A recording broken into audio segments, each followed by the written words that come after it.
इसमें आप सभी इसमें जानते हैं कि 10 तारीख को शाम के तकरीबन 6 बजे हमारे वहाँ पे जो रामशहर रोड है, वहाँ के नज़दीक 2 लड़के ज़ख्मी हालात में पुलिस को सूचना मिली थी, मिले थे और उसके बाद उनकी मृत्यु हो गई थी।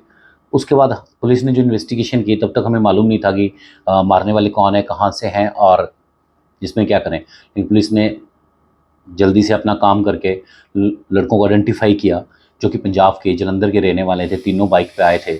बाइक का नंबर क्या है वो आइडेंटिफाई हमने कर लिया था।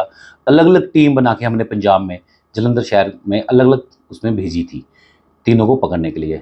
कल शाम को हमें एक में कामयाबी मिली। हमने एक लड़का जिसका नाम इंदा उर्फ इंद्रजीत है और वो हमने यहाँ पे पकड़ के लाया है, जिसकी एज तकरीबन 23 है, जो इन तीनों में से एक साथी था और जिसको आइडेंटिफाई करवाया जा रहा है। इन्वेस्टिगेशन चल रही है, इस बारे में आपको बता नहीं पाऊँगा, लेकिन उस पर हमें कामयाबी बड़ी मिली है और हम एक आदमी को अरेस्ट करके लाए हैं।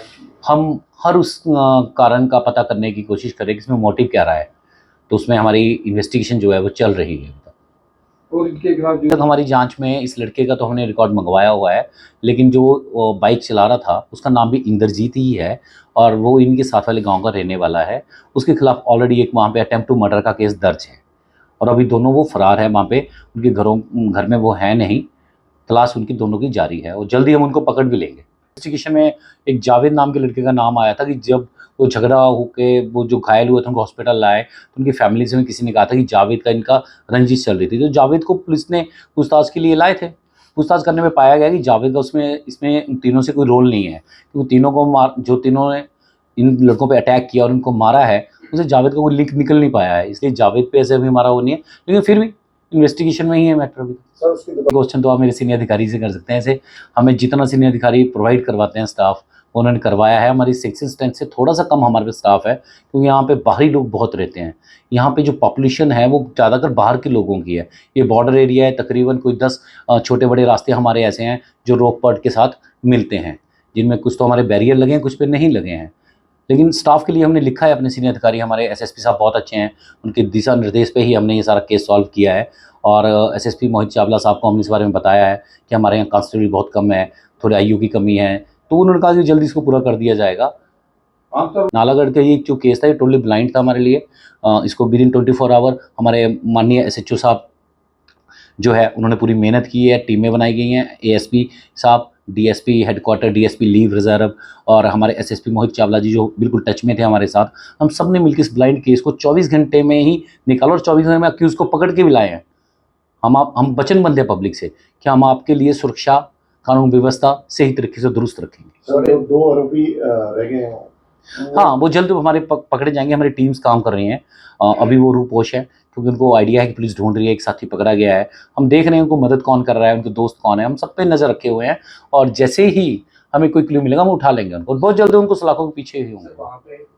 कल हमने पोस्टमार्टम करा दिया था। उनके कुछ घर वाले वहाँ से आए थे जलंधर से, वो जो बॉडीज़ थी बच्चों की वो ले गए थे और हमारी नॉलेज में ऐसे किसी ने हमें फ़ोन करके कुछ मैसेज नहीं किया, लेकिन हमने उनके दाह संस्कार के समय से पहले ही अक्यूज़्ड आइडेंटिफाई कर लिए थे, उनको बता भी दिया था कि और वो अक्यूज़ को जानते हैं सारे, उनके घर वाले भी जानते हैं, वो एक ही गाँव के। गौरव तो उनके परिवार जैसा ही था, तो आपसी रंजिश थी, वो पैसे की थी, वो उसमें इन्वेस्टिगेशन चल रही है। तो हमने एक पकड़ लिया है, हम कोशिश करेंगे कुछ ऐसा है तो उनसे हम रिक्वेस्ट करेंगे प्लीज़ क्रीमेशन करें, क्योंकि बॉडी को जो रिस्पेक्ट है वो मिलनी चाहिए। सर यहाँ पे 4 बॉर्डर हैं, उसमें हमारे कैमराज लगे हैं। हम इन कैमराज की मदद से हमने केस भी सॉल्व किया। हम कोशिश ये कर रहे हैं कि अब हम कुछ ऐसा करें कि वहाँ पे स्टाफ थोड़ा, अभी सीनियर अधिकारी से बात करेंगे कि थोड़ा स्टाफ ज़्यादा मिलेगा, कि आती हुई गाड़ियों पे भी जो हमें सस्पेक्टेड से लगते हैं उनको चेक करने के लिए, तो फोर्स हम बढ़ाएंगे वहाँ पे। और इसमें प्रपोजल है, इसमें हमारे एसएसपी साहब काफ़ी इंटरेस्टेड है और वो तो ऐसे भी कैमराज के लिए बहुत है। ये केस सॉल्व अगर हुआ है तो मेरा ये मानना है कि सिर्फ और सिर्फ हम कैमराज, हमारा जो सिस्टम एसएसपी साहब ने स्ट्रॉन्ग किया है, चाहे वो बद्दी हो चाहे वो नालागढ़ हो, वो इतना स्ट्रॉन्ग किया है कि कोई भागना भी चाहे तो हम उसको कहीं ना कहीं से ट्रेस कर लेंगे। तो लोगों के जरिए आज एक अपील भी करना चाहता हूँ पब्लिक से कि इस तरह के हादसे जैसे कि 10 तारीख को नालागढ़ में हुए, कभी भी कहीं भी क्रिमिनल इल्ज़ाम देते हो और आपको लगता है कि आप रोक सकते हैं तो रोकें, और आपको लगता है कि कोई घायल पड़ा है तो उसको हॉस्पिटल पहुँचा दें। अगर आप लोग एक दूसरे की मदद नहीं करेंगे तो कौन करेगा? आप टाइम पे पुलिस को बताएं, और जो मदद करता है पुलिस के लिए वो देवता है, वो कोई मुजरिम नहीं है पुलिस के लिए, पुलिस उसके साथ है। कृपया कभी भी आपको ऐसा लगे कि कोई बाहरी लोग या आपस में जिसकी जान माल को खतरा हो सकता है, आप रोकने की कोशिश करें। घायल है उसको हॉस्पिटल ले जाएं, पुलिस आपके साथ है, आप मदद कर रहे हैं।